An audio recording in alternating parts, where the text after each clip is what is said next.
Hello folks, Everchanger here, and welcome back to more Pokemon Crystal. Last time, we began our journey along the eastern seaboard of the Kanto region on the way to Lavender Town, and this time, we are going to be continuing that journey, beginning with this trainer right here. I should go to Rock Tunnel to get myself an Onix. Guess this guy really wants himself an Onix for some reason. Alright, let's get things started here. Now, some of you might be wondering why I didn't go and take my cut user back since we've already used it a couple of times, but we actually still need it for what we are going to be doing on this route, believe it or not. There's a couple more items that we need cut for, so we're gonna have to keep our Rattata around for a little bit longer. So hopefully that doesn't bother anyone too much, but I think Espeon's definitely gotten quite enough screen time as of late, so I think it can handle sitting along the sidelines for a little bit. Anyway, I'm gonna switch over to Feraligatr right here, because this guy, being a hiker, has quite a few ground and rock types. So we can play the weakness game very, very well right here. Alright, now going along this route, there's really not a whole lot that's really going on. This route, as I mentioned last time, is technically kind of optional. I mean, it is exploring the Kanto region, but it is possible to fully complete this part of the game without ever touching any of these routes. Kanto's kind of weird that way.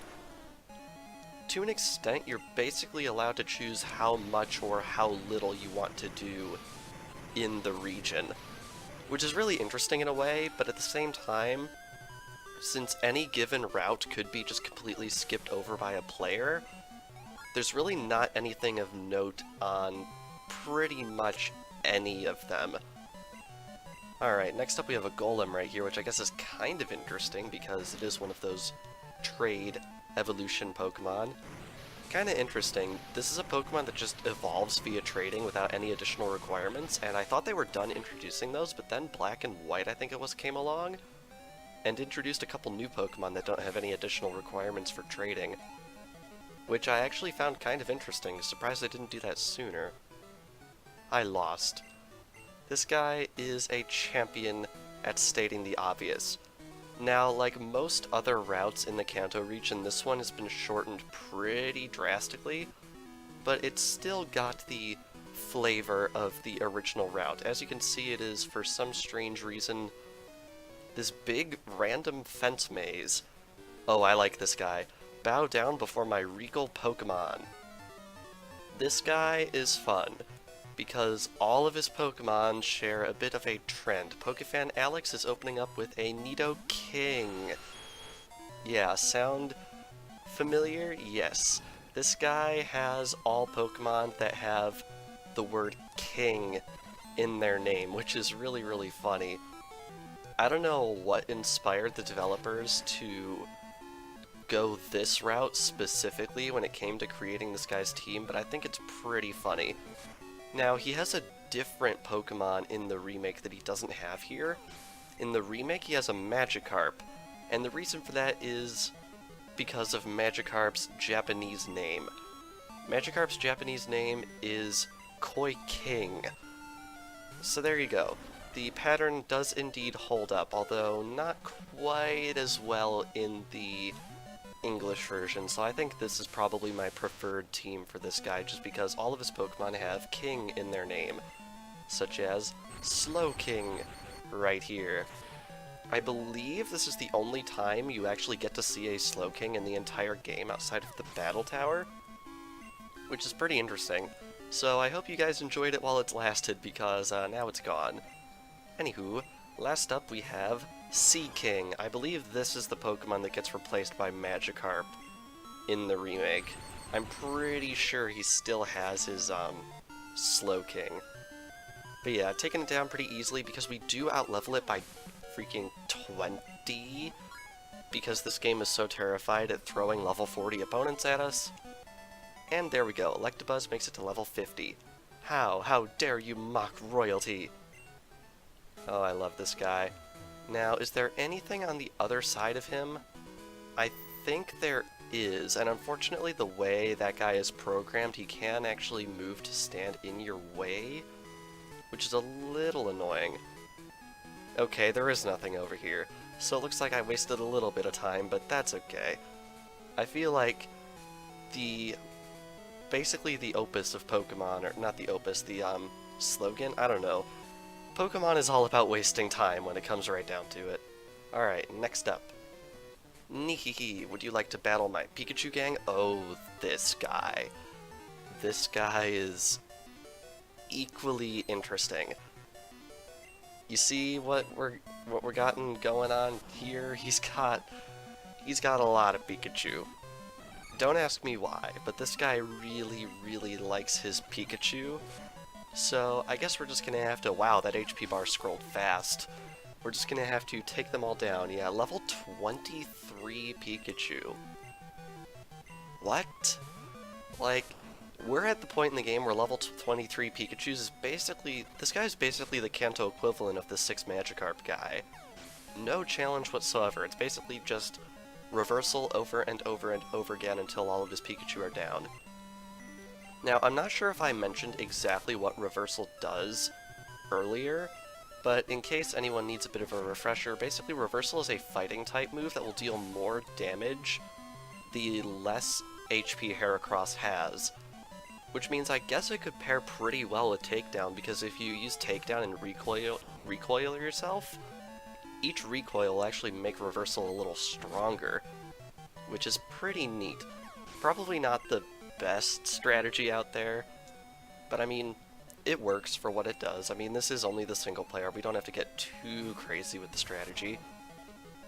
Alright, Pikachu number 5, once again, level 23. Why is it level 23? I don't get it. I really just don't get it. And last up, to the surprise of absolutely nobody, we have the 6th Pikachu, and it is once again level 23. Hey. Alright, down it goes, get our last bit of experience, and we have defeated this guy's Pikachu gang. Pikachu! This guy. Anyway, right over, is it here? No, it's not over here. There's a hidden item nearby. In fact, I think this sign might say something about it. Trainer tips.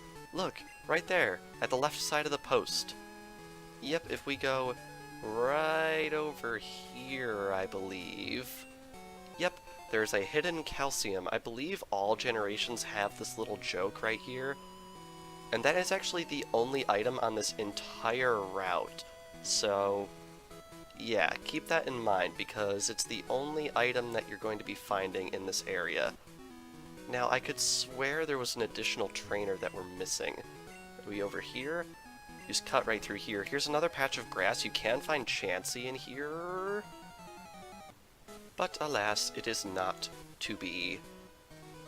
Seriously, I could have sworn there was one more trainer on this route. We've only fought 3, right? Maybe we fought 4. I'm pretty sure there's 6 trainers total. Check out my Pokemon. Just look at their coloring and their plumage. Let me guess, you are a bird keeper. Yes, you are. Very cool. Interesting little upgrade or downgrade from what they were in Generation 1, depending on your opinion on the matter. And of course, once again, level 30-something opponents. Joy. Alright, let's see. How much is Thief going to do? Not very much. I'll be honest, I only put Thief on Heracross as a sort of, I guess, quote-unquote filler move. I really wasn't sure what else to put there, so I just wound up putting Thief on. Honestly, it's not the greatest move. Alright, what's up next? It is a Fearow. Gonna switch over to, Feraligatr for this one, I think. See if we can get our starter to level 50. I feel like it's pretty overdue that Feraligatr got to level 50. I mean, it is our very first Pokemon out there, and it's not even the second one of our team to make level 50. Alright, gonna put our Ice Punch to good use right here. And down he goes. Very good. In fact, I think I should probably switch Feraligatr into the front just so that beeping from Heracross's low HP doesn't get on my nerves there. I can words. I get the impression that I trip over my words at least once per video, so sometimes I have to wonder if I have like a minor speech problem. As if anything else could go wrong, really. Alright, we have a Farfetch'd right here. Yep, this guy's only Pokemon is a level 34 Farfetch'd. We have 12 badges as a reminder, so I don't know what's up with this guy. Like, look at that, one Ice Punch. Done. Very good. Yeesh. What do you have to say for yourself? You beat me with your speed. Honestly, I could beat you with pretty much anything. Route 13, north to Silence Bridge. Very cool, I always like Silence Bridge. You look like you have many Pokemon, but Pikachu is still the best. I suppose even today, that is still true. Pikachu is a very, very popular Pokemon. Now, did I really miscount the number of trainers on this route? I don't think I did. Maybe I'm just insane? Maybe. I'm not sure.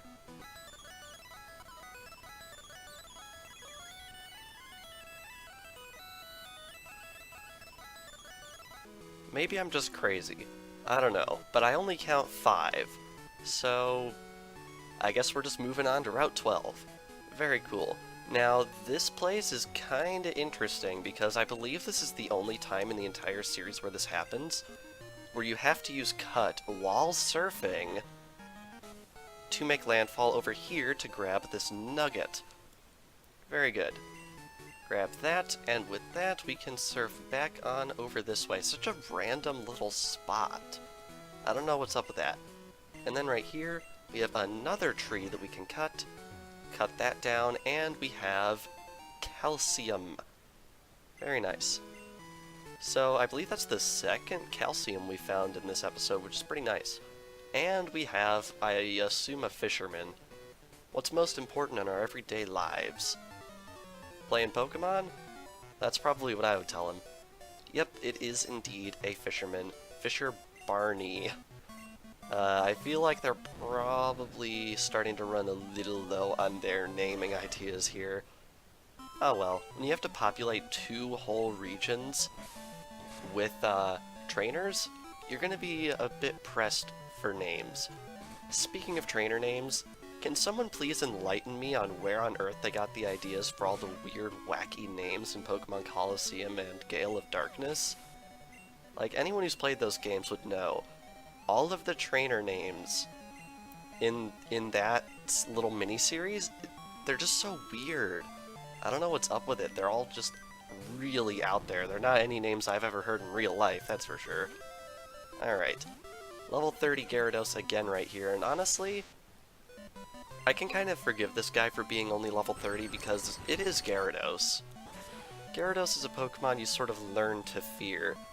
Like, honestly, whenever I would play the, I feel like the Sinnoh region games specifically, if I ever wound up having a team that couldn't counter Gyarados, I remember just being outright terrified whenever I would run into one, like, oh dear, here's where it ends, you know?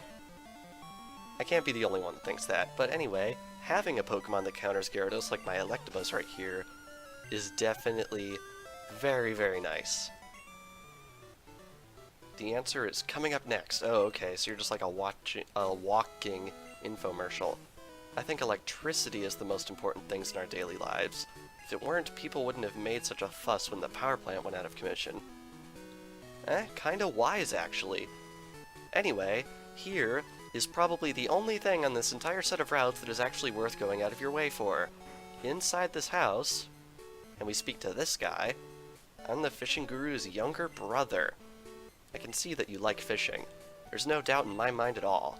So, I know I'm right. Yes? Yes, just as I thought. Here, fishing fan, take this. It's a super rod.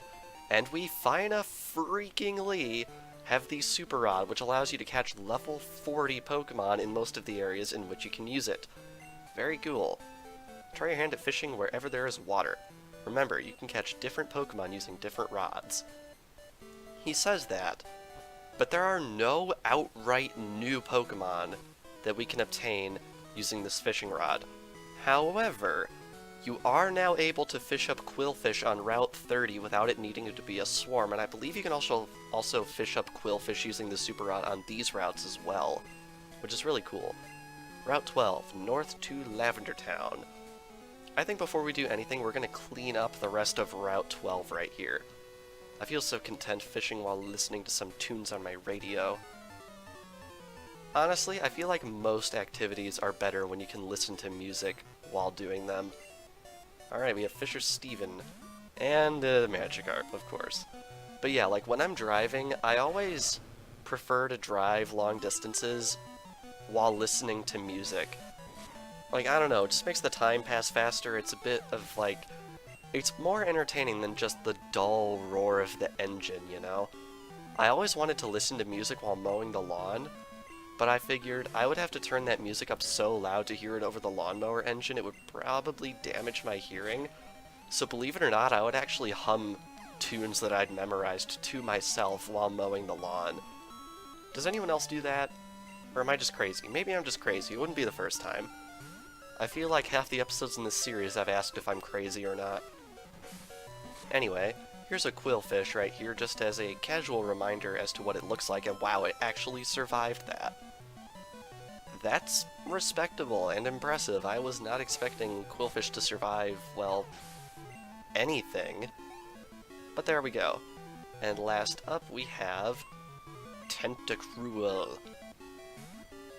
I feel like Tentacruel would make a really fun name for a weapon in Splatoon. Like, they have the Tentatech splatter shot, but I feel like they should put in like a Tentacruel splatter shot. I'd main that weapon. Alright, gonna take a Constrict right here, which is gonna make absolutely no difference to me, and then just because I'm gonna use an Ice Punch. Not much health to worry about, and down it goes. Very good. And Fisher Steven was defeated.